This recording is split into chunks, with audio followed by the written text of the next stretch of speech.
A white lion collapsed in the mud as dusk swallowed the forest. He had no name, no roar left, and no reason to be in Tennessee. But the man who found him, alone, widowed, and long forgotten by the world, stepped out of his boat and into the swamp, as if pulled by something older than memory. Before we begin this unforgettable story, would you mind sharing where you're from in the comments? And if stories of love, loyalty, and second chances move you, please give this video a like and consider subscribing. The mist hung low over Pineglass Lake, its breath curling like silver smoke between the pine trunks that framed the shoreline. A late autumn rain had passed the night before, leaving the forest damp and heavy with the scent of cedar and old earth. Far above, the sun strained to break through a quilt of gray clouds, casting a pale light over the Smoky Mountains of Tennessee. The land here was forgotten by time, where the wind still whispered through tree hollows and life moved in quieter rhythms. Walter Briggs had not spoken to another soul in 3 weeks.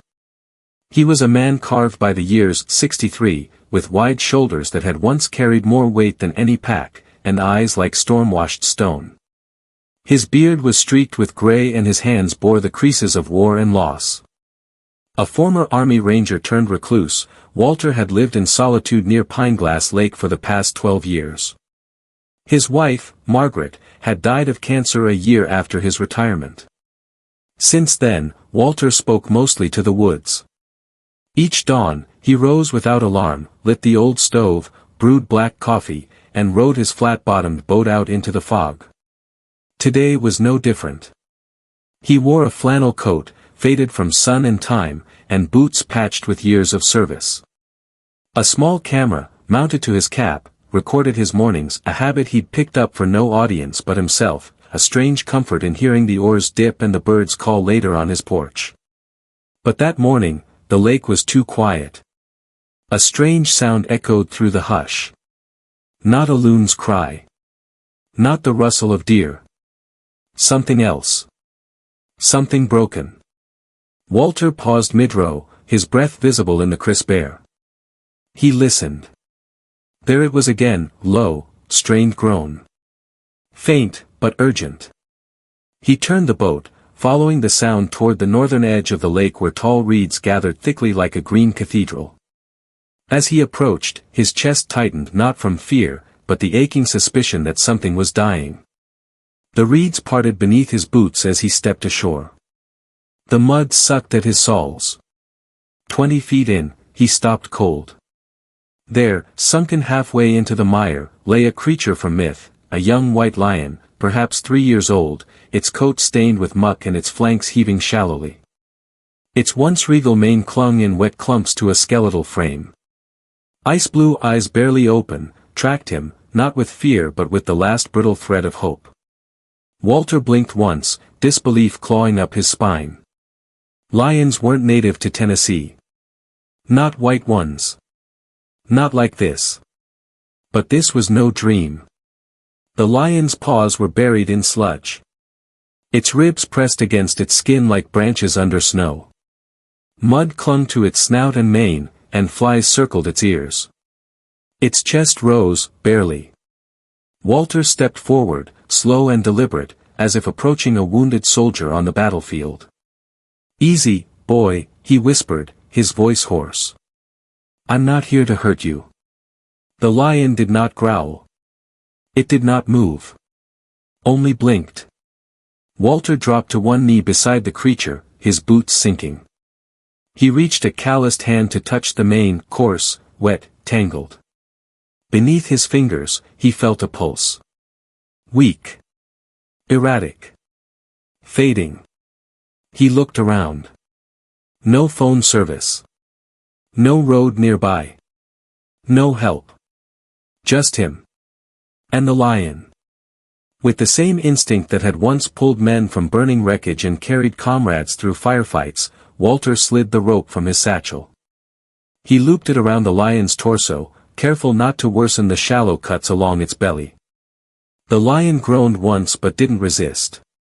For the next half hour, Walter strained against the sucking mud, each pull a battle. His back screamed. His fingers bled. Twice he slipped, splashing face first into the muck. But he rose each time, driven by something far older than logic. Call it duty.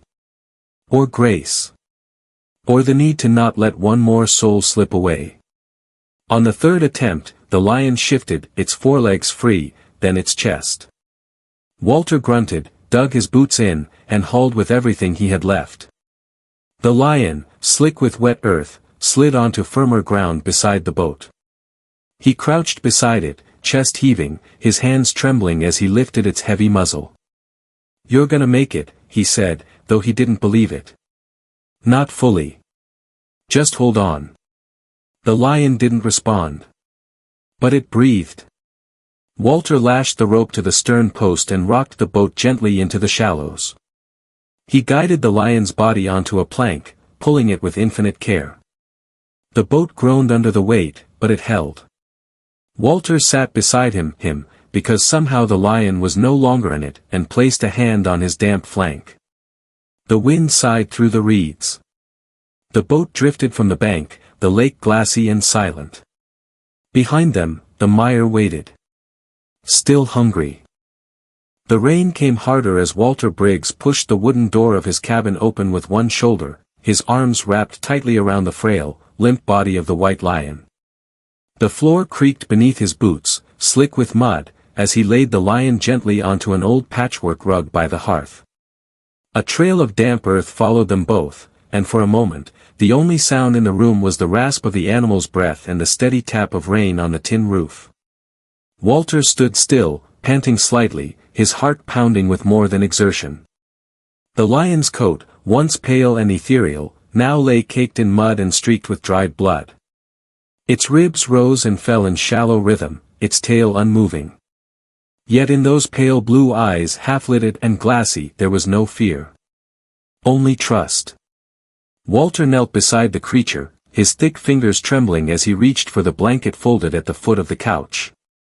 It was the same blanket Margaret had knit before she passed, soft and faded, smelling faintly of cedar. He draped it gently over the lion's body, tucking the edges around its haunches. "I'm not sure why you came to me," he murmured, brushing a clump of mud from its mane. "But you did. And I ain't letting you die out here." The lion's eyes blinked slowly in response. Walter rose and shuffled to the kitchen, really just a counter with a small stove and a dented fridge.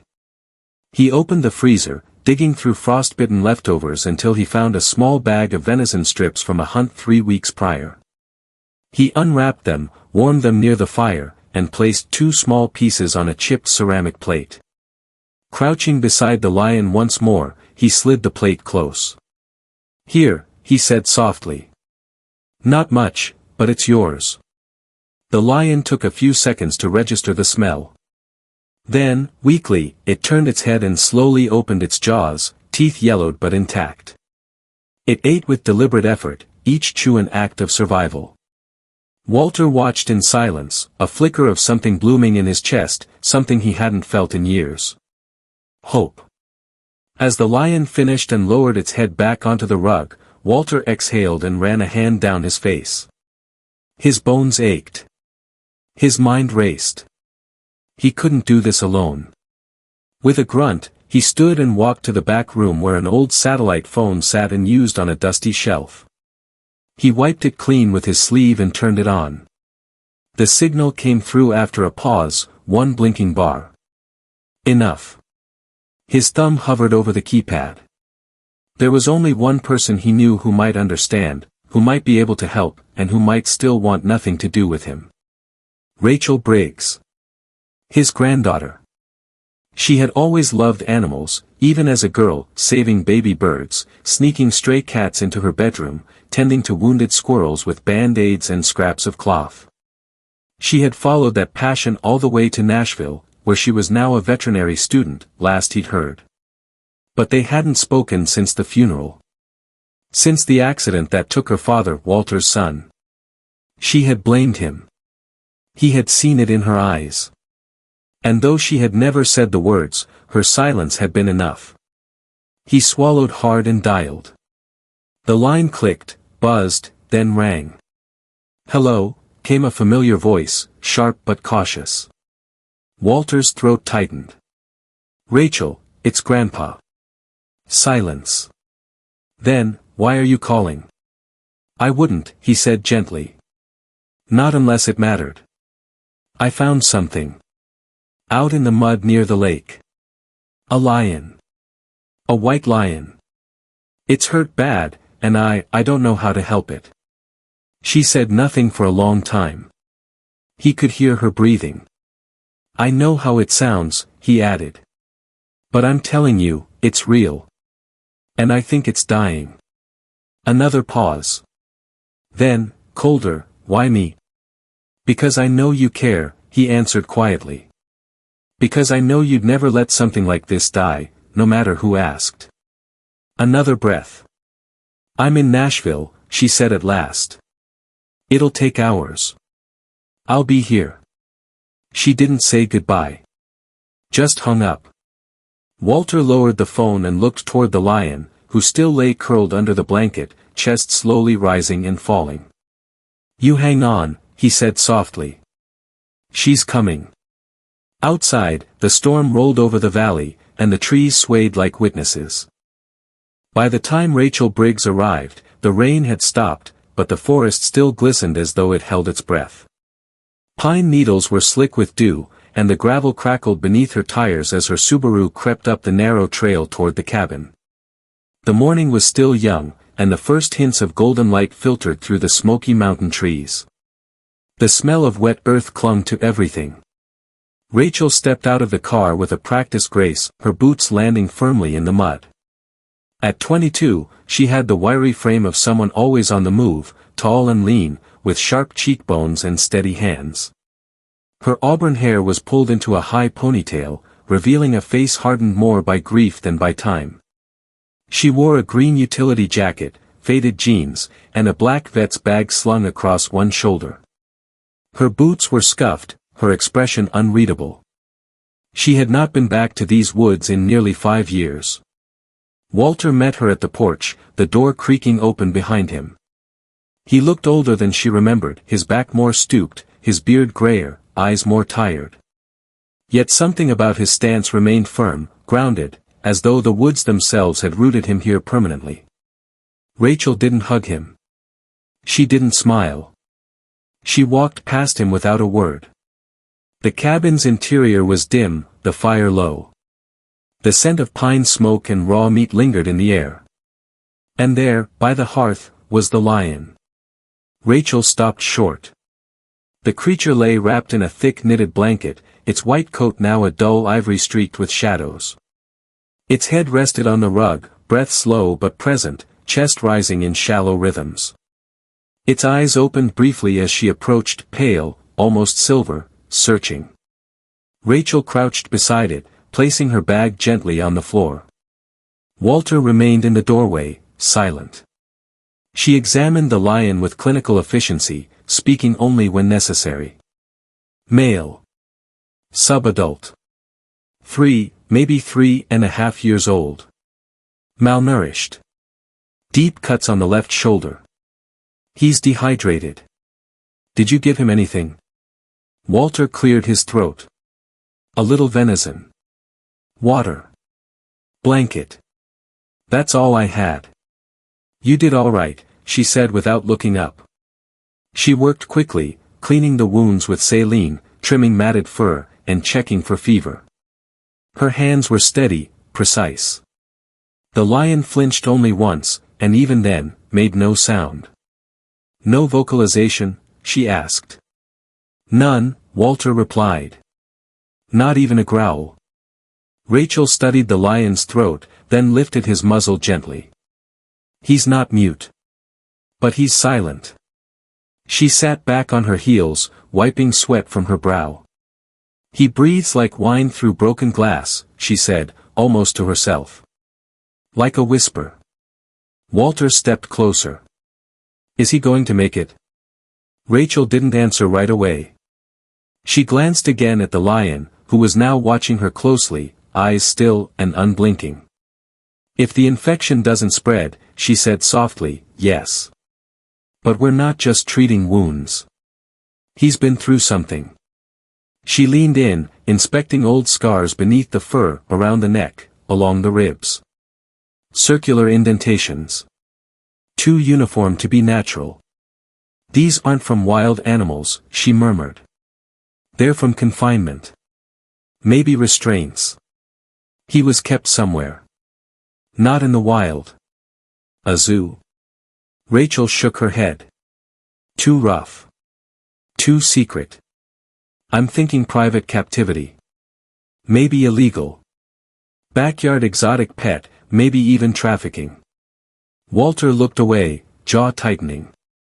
Rachel stood slowly, stretching her back. He shouldn't be here. Not in these woods. Someone put him here.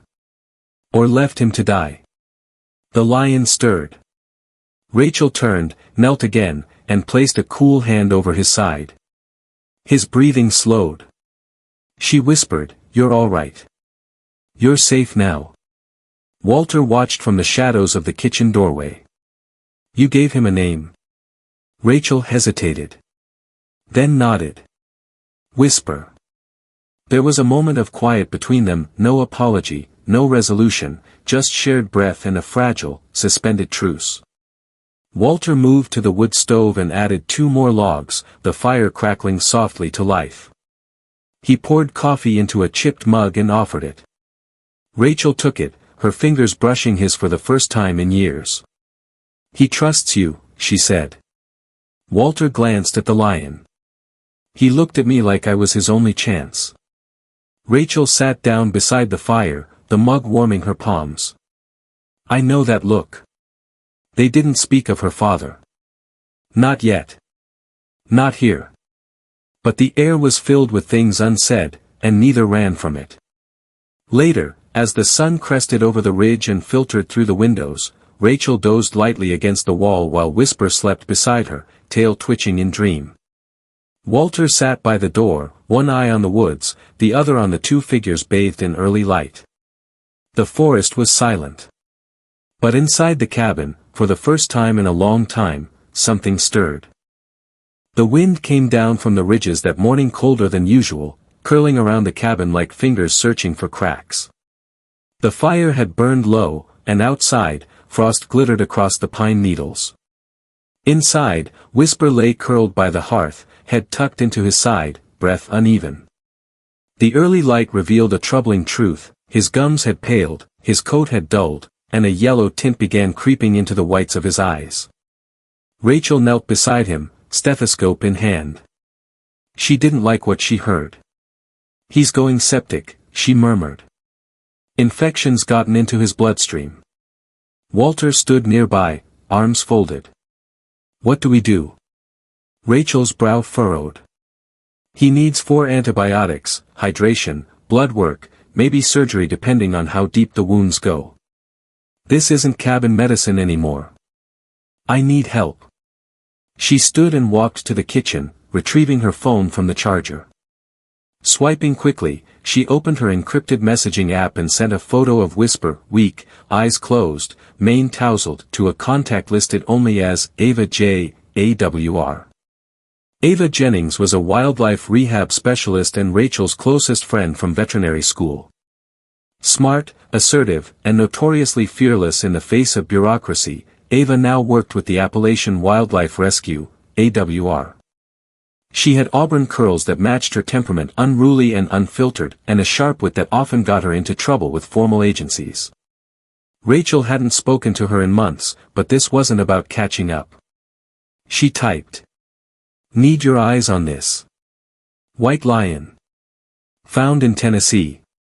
Injured. Infection spreading. Not from the wild.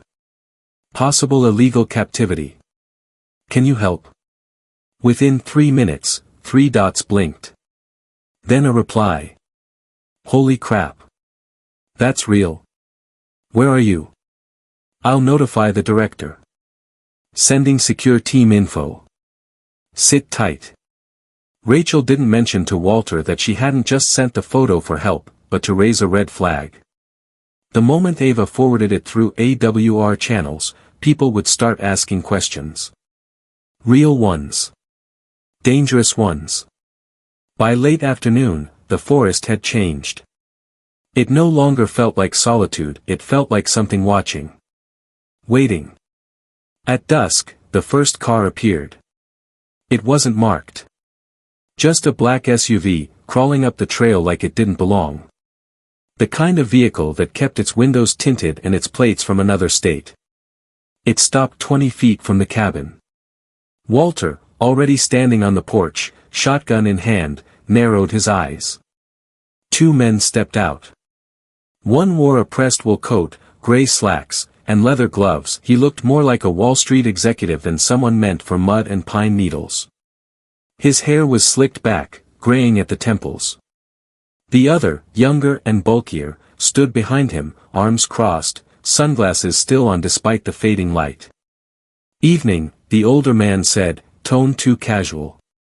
"I'm looking for a lion." Walter didn't answer. The man smiled faintly. "It's come to our attention you might be housing an animal that was, accidentally released. Valuable animal. Exotic. We'd like to retrieve it." Rachel stepped into the doorway, arms tense at her sides. "And who exactly are you?" The man pulled out a laminated badge. "David Calloway. Private acquisition consultant. I represent a client who purchased this lion through legal channels from an overseas breeder. It went missing during transit." Rachel blinked. "Transit? As in smuggled?" He smiled without smiling. "My client isn't the one under question here, miss. We simply want what's ours." Walter stepped forward, voice low. "That animal's dying. And it ain't yours." The younger man shifted slightly, just enough to show he was armed. David raised a hand. "No trouble. Just business." Rachel, keeping her voice level, said, "You have proof? Ownership papers? Veterinary documentation?" David shrugged. "None with me. But if you prefer a legal route, we'll go through the courts. It'll take a week. Maybe more. All while that animal suffers." Walter didn't move. "Then you'll wait." David studied him for a moment, then gave a slight nod to his partner. "We'll be in touch." They drove away slowly, but not before Rachel snapped a photo of the license plate. When they were gone, the air felt thicker. Back inside, Whisper had begun to tremble. Rachel placed her hand on his chest. The fever had worsened. His pulse rapid, fretty. "We don't have time," she whispered. Walter leaned against the table, jaw tight. "Then we get him out." She turned to him. "Ava's already contacted AWR. They'll meet us at the edge of Ashwood Highway. 2 hours west. They've got a mobile clinic and permits." Walter glanced out the window. The last pink light of sunset slipped behind the pines. "We leave now." They wrapped Whisper in the same blanket, lifting his frame onto a makeshift sled that Walter used to drag firewood. Whisper barely stirred. As they strapped the sled into the bed of Walter's truck, Rachel noticed a small scar near Whisper's ear, a burn, perhaps. Another reminder that someone had once wanted to own him. They drove without headlights for the first mile, careful not to alert any watchers. Rachel's phone buzzed once. Ava's message, "We're set. Look for a tan trailer with solar panels." When they reached the meeting point, a long flat turnout near an old ranger station, the trailer was already there. A woman with wild red curls and camo cargo pants stood beside it, clipboard in hand. "Ava Jennings." "Damn, Ratch," she said, eyes scanning Whisper as they unloaded him. "You weren't kidding." She moved fast, giving orders to 2 techs, opening the trailer's side panel to reveal stainless steel tables, for stands, and equipment powered by portable batteries. Rachel assisted as they prepped Whisper for emergency fluids and broad-spectrum antibiotics. Ava glanced at Walter. "You the grandpa?" "I suppose I am." She nodded. "He's a fighter, your lion." Rachel leaned over the table, brushing Whisper's mane. His name's Whisper. Ava grinned. Then let's make sure he doesn't fade. The Appalachian Wildlife Reserve stretched across hundreds of acres at the edge of the Smoky Mountains, where pine trees swayed like ancient sentinels and wild grasses whispered to the wind. A month had passed since the night Rachel and Walter smuggled Whisper through the forest in silence, his life flickering like a candle in a storm. Now, the days were warmer, the snow had melted, and the earth had begun to breathe again. Whisper had survived. Inside the main recovery enclosure, tucked beyond a grove of red maples, the white lion now paced with a steady rhythm. His coat had regained its luster, shimmering like a dusting of fresh snow in sunlight, and his muscle mass had returned. The infection was gone. His wounds had closed, and though faint scars remained, they had faded into his fur like whispers of a past no longer defining him. Rachel visited every Saturday.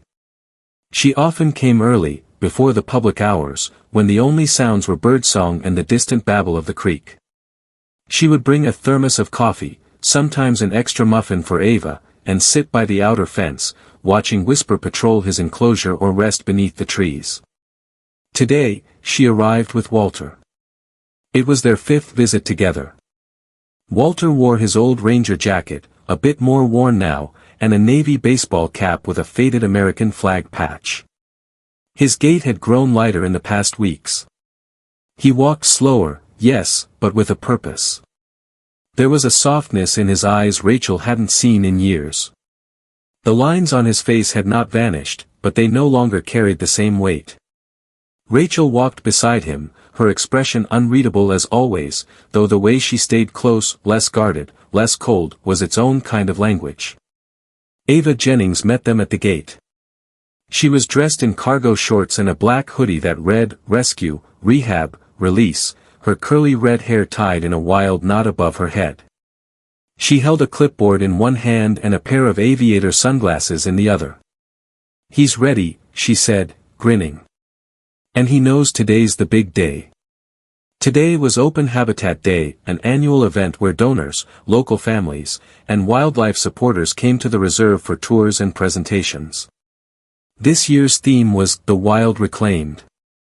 It was the first time Whisper would be introduced to the public not as a victim, but as a survivor. They made their way to the observation platform, which overlooked a large semi-wild habitat where Whisper now lived. It was a gently sloped valley, fenced at the far end with nearly invisible mesh, filled with rocks, native brush, and shaded groves. The reserve had done everything to replicate his natural environment while still maintaining safety. Dozens of visitors had already gathered, families with small children, college students, retirees with binoculars around their necks. There were local reporters, 2 wildlife photographers, and even an elderly woman in a wheelchair clutching a field journal. All waited quietly near the edge of the viewing path, signs respectfully posted to limit noise. Walter looked uncomfortable. Rachel noticed. "Want to step back?" "No," he said. "I need to see this." Ava stepped forward with a handheld mic. "Thank you all for being here," she began. "Today you'll meet one of the rarest animals we've ever rescued, a white African lion, found alone and near death in the wilderness, far from where such a creature belongs. He was malnourished, injured, and silent. But he chose to trust a stranger." She glanced at Walter. "And that trust saved his life." From the trees below, a rustle. Then Whisper emerged. He moved slowly at first, stepping from the edge of the glade into the open light. His mane rippled in the breeze, and his posture held no fear, only awareness, confidence, and quiet power. He was larger now, visibly stronger, but still carried the same silent grace that had first drawn them to him. A collective hush fell across the crowd. Then, he looked up. His eyes scanned the people, bypassing cameras and whispers. Then they landed on Walter. Without sound, Whisper began walking. Rachel instinctively stepped back, unsure of what was happening. Whisper didn't break pace. He climbed the small slope, moving with purpose, not aggression, not confusion. Just calm certainty. Walter stepped forward, and for a breathless moment, the world stood still. Whisper reached the edge of the observation platform and pressed his forehead gently into Walter's chest. The hush broke with gasps and muffled tears. A few phones clicked. No one spoke loudly. No one dared. Rachel stepped beside them, unsure what to do. Then, without warning, she wrapped her arms around her grandfather, forehead pressed to his shoulder.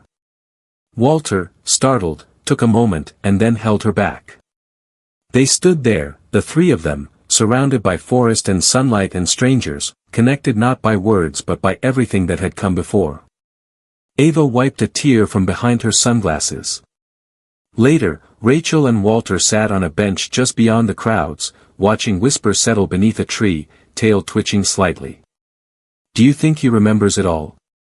Rachel asked. Walter nodded slowly. "Not the pain. Just the people." She smiled faintly. "I didn't think I'd ever come back here. I didn't think you would either." Silence. Then Rachel said, "I'm sorry, Grandpa." Walter didn't answer at first. He just placed a hand over hers. "Me too.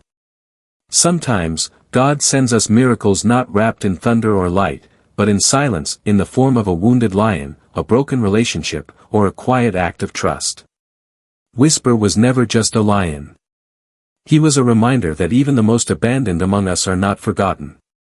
That healing can begin with a simple choice to believe, in life, in each other, and in something greater than ourselves.